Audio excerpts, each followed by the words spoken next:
Hi friends, welcome to मुद्रा careers. तो इस साल का आईबीपीएस का प्रोबेशनरी ऑफिसर का नोटिफिकेशन आ चुका है। आई वाज लिटिल डाउटफुल कि इस साल आईबीपीएस अपना एग्जाम कंडक्ट करेगा नहीं करेगा तो, और अगर करेगा तो वो कब होगा, कैसे होगा। सो इस नोटिफिकेशन के साथ सारे डाउट्स सॉर्ट आउट हो चुके हैं। तो एज यूजुअल जो उनका रिक्रूटमेंट प्रोसेस है वो उन्होंने जारी रखा है। डेट्स में कुछ चेंज नहीं है, एग्जाम के प्रोसेस में भी कोई बड़ी चेंजेस नहीं है। हाँ, कुछ जो छोटे मोटे चेंजेस है जो एग्जाम को जाते समय आपको फॉलो करने हैं, वो सारी बातें इस वीडियो में हम डिस्कस करेंगे। So let's come to the all details of IBPS PO recruitment notification. So सबसे पहले देख लेते हैं कि पोस्ट क्या है। ये प्रोबेशनरी ऑफिसर का पोस्ट है, मैनेजमेंट ट्रेनिंग का पोस्ट है। वैकेंसीज जो है वो टोटल 1417 वैकेंसीज है। तो इस बार यस एक बहुत बड़ा डिक्रीज है रिक्रूटमेंट के काउंट में। लास्ट ईयर ये लगभग 3800 से भी ज्यादा वैकेंसीज हैं, तो ये आधे से भी बहुत कम हो चुके हैं इस साल vacancies. As I have seen के बहुत सारे बैंक्स इस प्रोसेस में इस साल पार्टिसिपेट नहीं कर रहे, जिनके 3-4 बैंक जो है उन्होंने ही अपने इस प्रोसेस में इंटरेस्ट दिखाया है इस साल। हाँ, कुछ और भी बैंक्स ज्वाइन हो सकते हैं या वो जो काउंट है ये चेंज हो सकता है, लेकिन एक स्लाइट चांस है ये चेंज होने का। मतलब चेंज होगा तो थोड़ा बहुत ही चेंज होगा, ऐसा नहीं होगा कि वैकेंसीज जो यहाँ पर 1417 लिखे वो डबल नहीं होने वाले हैं। थोड़ा बहुत इंक्रीज मिल सकता है अगर कुछ बैंक्स अपना जो रिक्वायर्ड कोटा है वो यहाँ पर आईबीपीएस को बाद में अगर अपडेट करा दे तो एलिजिबिलिटी क्राइटेरिया पे आ जाते हैं। तो फर्स्ट एजुकेशनल क्वालिफिकेशन, आपका जो एजुकेशनल क्वालिफिकेशन है आपके पास एक ग्रेजुएशन या एक डिग्री होनी जरूरी है from a recognised university by central government और एनी बिग स्टेट गवर्नमेंट। यहाँ पर मार्क्स का कोई कंडीशन नहीं रखा है, ठीक है। तो मार्क्स आपके कितने भी हो, 35% भी है तो भी आप एलिजिबल हो। दूसरी बात, अगर आपके पास अभी मार्कशीट नहीं है लेकिन आप पास हो चुके हो, इसका एक ऑनलाइन स्कोर कार्ड अगर आपके पास अवेलेबल है तो yes you are still eligible, you can apply for this. तो आप जो हार्ड कॉपी जो है मार्कशीट का वो बाद में सबमिट कर सकते हैं जब डॉक्यूमेंट वेरिफिकेशन का राउंड आएगा तब। फिलहाल आपके पास ऑनलाइन स्कोर कार्ड है, आप पास हो चुके हो इतना पता है, तो on the basis of that you can apply for this. I am not sure कि कितने यूनिवर्सिटीज का रिजल्ट फाइनल लग चुका है ड्यू टू कोविड-19। बहुत सारे लोगों का रिजल्ट का प्रोसेस भी शायद अफेक्ट हो चुका है, but in case if you have the result, if you have the score card, you are still eligible for this. Age limit minimum 20 years आपका कंप्लीट हुआ होना जरूरी है और मैक्सिमम 30 इयर्स आपका एज चल सकता है। इन शॉर्ट 1 अगस्त 1990 के बाद आपका बर्थ हुआ होना चाहिए, सिंपल, तो ही आप एलिजिबल हो। और मिनिमम एज लिमिट 20 साल का है। एज रिलैक्सेशन अवेलेबल है। SC/ST कैंडिडेट्स के लिए 5 साल का एज रिलैक्सेशन है, ओबीसी के लिए 3 साल का। ओबीसी वो भी नॉन क्रिमिनल सर्टिफिकेट है तो, otherwise if you don't have this certificate you will not get the extension which is available for OBC. और फिजिकली हैंडीकैप कैंडिडेट और एक्स सर्विसमैन कैंडिडेट जो भी गवर्नमेंट नॉर्म्स के हिसाब से एज रिलैक्सेशन मिलता है वो आपको मिलेगा। नेक्स्ट थिंग इंपॉर्टेंट डेट्स देख लेते हैं। तो 5 अगस्त से एप्लीकेशन स्टार्ट हो चुका है। जो लास्ट डेट ऑफ एप्लीकेशन है दैट इज 26 अगस्त। आपको जो ऑनलाइन पेमेंट करना है उसका डेट भी लास्ट जो है 26 अगस्त ही रहेगा। ऑनलाइन एग्जामिनेशन जो होगा, प्रिलिमिनरी एग्जाम जो है वो अक्टूबर में होगा। तो एज यूजुअल जो उन्होंने अपने नोटिफिकेशन जो उन्होंने शेड्यूल रिलीज किया था जनवरी में, उसमें जो डेट्स मेंशन किए थे they are continuing with the same dates almost. 3 अक्टूबर, 10 अक्टूबर और 11 अक्टूबर, इसमें से किसी एक दिन आपका प्रिलिमिनरी एग्जाम हो सकता है। मेंस एग्जामिनेशन जो है वो नवंबर में रहेगा, 28 नवंबर को मेंस एग्जाम है। And after the mains examination आपके स्कोर के ऊपर डिपेंड करेगा कि आपको इंटरव्यू के लिए बुलाया जाएगा या नहीं बुलाया जाएगा। और इंटरव्यू का जो राउंड है वो होने वाला है जनवरी-फरवरी 2021 में।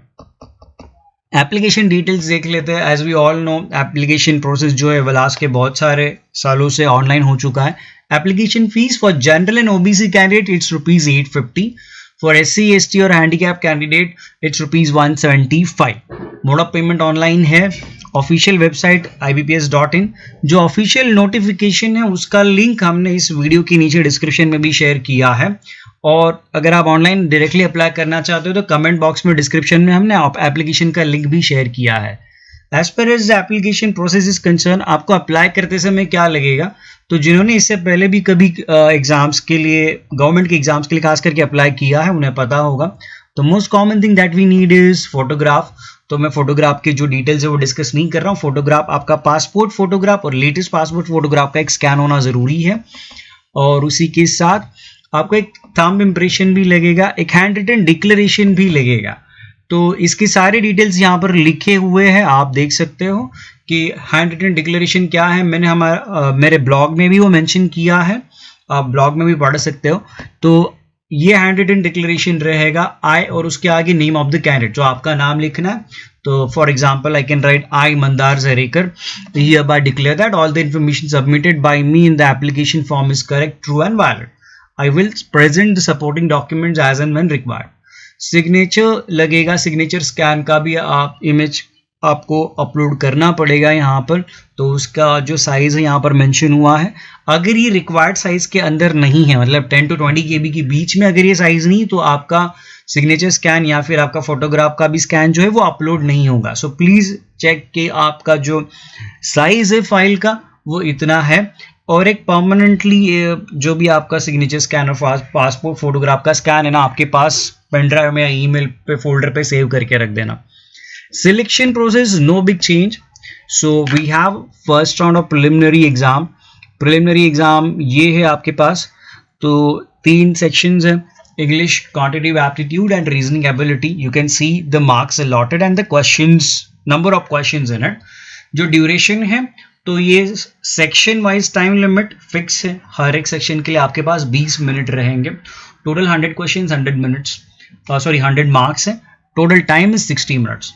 For every correct answer you will be getting 1 mark, and for every wrong answer there will be 0.25 या फिर 1/4 नेगेटिव मार्किंग उसे कह सकते हैं। जो फर्स्ट राउंड है वो क्वालिफाइंग राउंड है, मतलब उसमें एक सर्टेन मिनिमम मार्क्स निकालना जरूरी रहेगा, और मेरिट के हिसाब से नेक्स्ट राउंड में स्टूडेंट सिलेक्ट किए जाएंगे। तो इसमें कोई पासिंग या फिक्स कट ऑफ नहीं होता है, बट लेट्स से अगर वो नेक्स्ट राउंड के लिए 10,000 लोगों को सिलेक्ट करने वाले हैं, तो मेरिट के हिसाब से जो पहले 10,000 लोग हैं उनको सिलेक्ट किया जाएगा, और आपको हर एक सेक्शन में अपना एक अच्छा परफॉर्मेंस देना पड़ेगा। एंड एज यू सी कि हर एक सेक्शन को 20 मिनट फिक्स किए हुए हैं, तो you can not waste those 20 minutes. For example अगर आपका मैथ्स खराब है तो आप 20 मिनट मैथ्स के ऐसे ही वेस्ट नहीं कर सकते हो। टोटल स्कोर मैक्सिमाइज करने के लिए आपको उस 20 मिनट में मैथ्स में भी अपना स्कोर मैक्सिमाइज करना पड़ेगा, अदरवाइज बाकी 2 सेक्शन में कितना भी अच्छा परफॉर्म करो, शायद आप फाइनल मेरिट लिस्ट में आपका नाम नहीं आएगा। So you have to perform equally and brilliantly in every section. So the shortlisted candidate will be called up for the mains examination. Mains examination November में है, तो लगभग प्रीलिम्स के बाद 1.5 महीने का गैप है। आपको प्रीलिम्स होने के बाद, मतलब प्रीलिम्स का जो लास्ट स्लॉट है 11 अक्टूबर को आपका लास्ट स्लॉट है प्रीलिम्स का, तो उसके बाद लगभग 20 दिनों के अंदर आपको पता चल जाएगा, मैक्सिमम 20 दिन, इनफैक्ट 10 से 15 दिनों में पता चल जाता है कि आप नेक्स्ट राउंड के लिए शॉर्टलिस्ट हो चुके हो या नहीं हो चुके हो। तो अगर आप शॉर्टलिस्ट हो चुके हो तो आपको ऑब्वियसली एक अलग से कॉल लेटर आएगा मेंस एग्जामिनेशन के लिए। तो कहाँ पर और कौन से वक्त आपका एग्जाम है उस कॉल लेटर में मेंशन किया होगा। तो I hope this is clear. हर कोई मेंस एग्जामिनेशन में नहीं जाएगा, only the shortlisted candidate have to give this mains examination. Mains examination में वैसे देखा जाए तो उन्होंने कोई चेंज नहीं किया, पिछले कुछ सालों से यही पैटर्न फिक्स है। तो जो आपका ऑब्जेक्टिव टाइप का पेपर है वो 200 मार्क का है, 3 घंटे का पेपर है। देखो 3 घंटे तक बैठना भी एक डिफिकल्ट टास्क होता है, तो आपको प्रैक्टिस ना अभी से करना पड़ेगा 3 घंटे बैठने का, बिकॉज 1 घंटे तक का एग्जाम कोई भी मैनेज कर लेता है, it's more like 20-20 match, but 3 घंटे का paper it's more like 50 overs match. तो 50 घंटे के 50 ओवर तक सर्वाइव करना भी एक बड़ी बात होती है। तो यहाँ पर आप देख सकते हो सेक्शनल टाइम लिमिट है। सेक्शन जो उसमें से जो आपका चौथा सेक्शन है ना, डेटा इंटरप्रिटेशन एंड एनालिसिस, तो ये आपका क्वांटिटेटिव एप्टीट्यूड जो होता है ना प्रीलिम्स में वही है। इनफैक्ट प्रीलिम्स में भी क्वांटिटेटिव एप्टीट्यूड में लगभग 15 क्वेश्चंस आते हैं जो मैथ्स डेटा इंटरप्रिटेशन के होते हैं। यहाँ पर उसी का कंटिन्यूशन रहेगा और यहाँ पर ज़्यादा फोकस रहेगा डेटा इंटरप्रिटेशन के सेट्स पे। तो प्रीलिम्स में 15 मार्क का सवाल होता है, यहाँ पर ऑलमोस्ट सारे क्वेश्चन 35 में से लगभग 30 क्वेश्चन तो डेटा इंटरप्रिटेशन के ही रहेंगे। रीजनिंग फर्स्ट सेक्शन जो है वो पिछले प्रीलिम्स के जो एग्जाम में था उसमें भी ये मेंशन किया हुआ था, तो ये सेम कंटिन्यूटी में है। इंग्लिश लैंग्वेज आपका थर्ड सेक्शन ये भी प्रीलिम्स में था। तो अगर कुछ नया है तो नई बात यहाँ पर रीजनिंग के साथ कंप्यूटर एप्टीट्यूड ऐड किया हुआ है। कंप्यूटर की क्वेश्चंस उतने डिफिकल्ट नहीं आते, लेकिन जो बेसिक क्वेश्चन आते हैं, जो बेसिक इन्फॉर्मेशन, अभी जिसे मैं बेसिक कहता हूं तो शायद आपके लिए बेसिक है या नहीं पता नहीं, दैट इज रिलेटिव टर्म। लेकिन आज की डेट में हम कंप्यूटर या मोबाइल इतना इस्तेमाल करते हैं कि लोगों को कंप्यूटर के कुछ बेसिक टर्मिनोलॉजीज पता होने जरूरी है। तो for that I will recommend Arihant publication का एक कंप्यूटर अवेयरनेस का बुक आता है, वो बुक काफ़ी है, उतना बुक पढ़ोगे और थोड़ा पेपर प्रैक्टिस करोगे, that is much more than enough. Next, general and banking awareness, तो इसके लिए भी किरण पब्लिकेशन या आर्यन पब्लिकेशन की बुक्स मार्केट में अवेलेबल है, you can refer to them.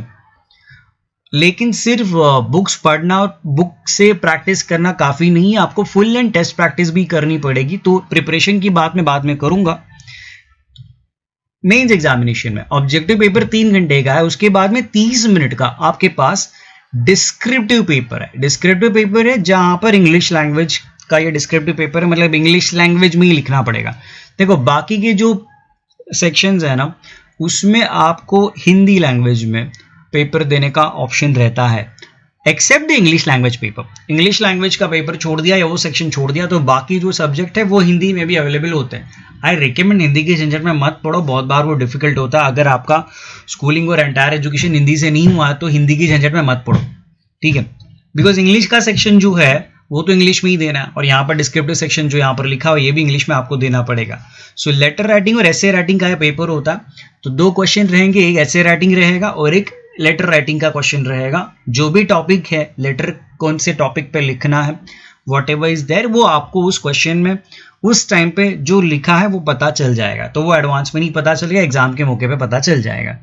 और ये फॉर्मल लेटर राइटिंग और एक फॉर्मल टॉपिक पे ऐसे जैसे कि कोविड-19 पे भी ऐसे पूछ सकते हैं कि इम्पैक्ट ऑफ कोविड-19 इन ऑन बैंकिंग सेक्टर और on Indian economy, this can be a question. Letter writing भी आपको आपके मैनेजर को या सीनियर ऑफिसर को कोई लेटर लिखना है, या आपको आपके किसी कस्टमर को लेटर लिखना है लोन अप्रूवल के बारे में, तो there can be something like this. तो आपके पास ये 25 मार्क का ये क्वेश्चन टोटल पेपर रहेगा, 30 मिनट का ये पेपर है। Now once you are done with this, next round होता है आपका पर्सनल इंटरव्यू का। पर्सनल इंटरव्यू के लिए जो मेंस एग्जाम में आपका परफॉर्मेंस है उसके बेसिस पे वापस एक मेरिट लिस्ट लगेगा, और मेंस में जो अच्छा परफॉर्मेंस किए हैं सिर्फ उनको भी शॉर्टलिस्ट करके पर्सनल इंटरव्यू के लिए बुलाया जाएगा। पर्सनल इंटरव्यू के लिए टोटल 100 मार्क्स अलॉटेड है, तो उसमें से क्वालिफाइंग नेचर का ये राउंड है। हर किसी को मिनिमम 40%, मतलब 100 में से 40 मार्क निकालना जरूरी रहेगा इन इंटरव्यू।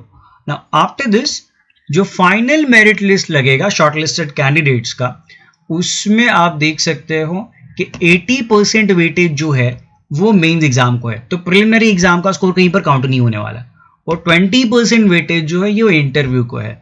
तो आपका जो मेंस एग्जामिनेशन का स्कोर है वो 80 में कन्वर्ट किया जाएगा। फॉर एग्जाम्पल अगर आपको 200 में से 100 मार्क मिले तो 80 में से वो 40 हो जाता है। Is that clear to everyone? तो वो 40 मार्क हो जाएंगे, और अगर आपको इंटरव्यू में 100 में से 50 मिले हैं तो 20 में से वो 10 हो जाएगा, तो आपका स्कोर यहाँ पर 40 + 10 50 मार्क्स बनेगा।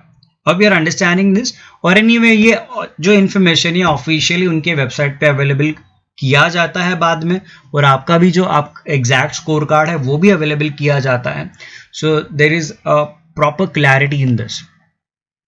After this I am coming to few important guidelines जो इस साल हमारे लिए कुछ एक्स्ट्रा बात है, वो है कोविड-19 के गाइडलाइंस क्या है। तो जो ऑफिशियल नोटिफिकेशन है ना उसके पेज नंबर 11 पे जाके आप पढ़ सकते हो, फिर भी इन शॉर्ट में आपके लिए यहाँ पर बता रहा हूँ कि वो गाइडलाइंस क्या है।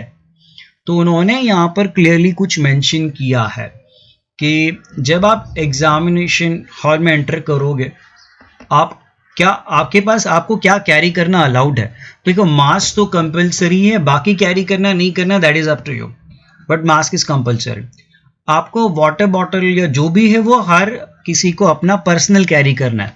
अदरवाइज नॉर्मली ना हम वहाँ पर वाटर अवेलेबल किया जाता है, बहुत सारे सेंटर पे पानी अवेलेबल किया जाता है। इस बार वैसे नहीं होगा, आपको खुद का वाटर बॉटल कैरी करना है। हैंड सैनिटाइजर चाहते हो तो वो भी कैरी करना पड़ेगा। जैसे कि बड़े मॉल में एंटर करते समय या शॉपिंग कॉम्प्लेक्स में एंटर करते समय they do follow certain process, तो सारी प्रोसेस यहाँ पर भी कैरी होगी।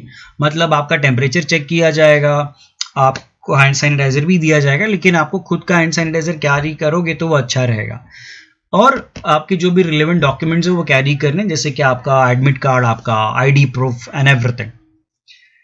यहाँ पर एक क्लियर पॉइंट लिखा, पॉइंट नंबर 4 इंपॉर्टेंट है, candidate should not share any of the personal belonging material with anyone. तो आपको कुछ शेयर करना अलाउड नहीं है। बहुत बार एग्जाम में लोग पेन या पेपर कुछ शेयर करते हैं, एग्जाम से पहले या बाद में भी, या और during the exam also sometimes it is allowed to share pen. आप या फिर इंस्ट्रक्टर से या सुपरवाइजर से भी पेन मांग सकते हो। यहाँ इस साल वो ऑप्शन हमारे पास नहीं रहेगा ड्यू टू कोविड-19।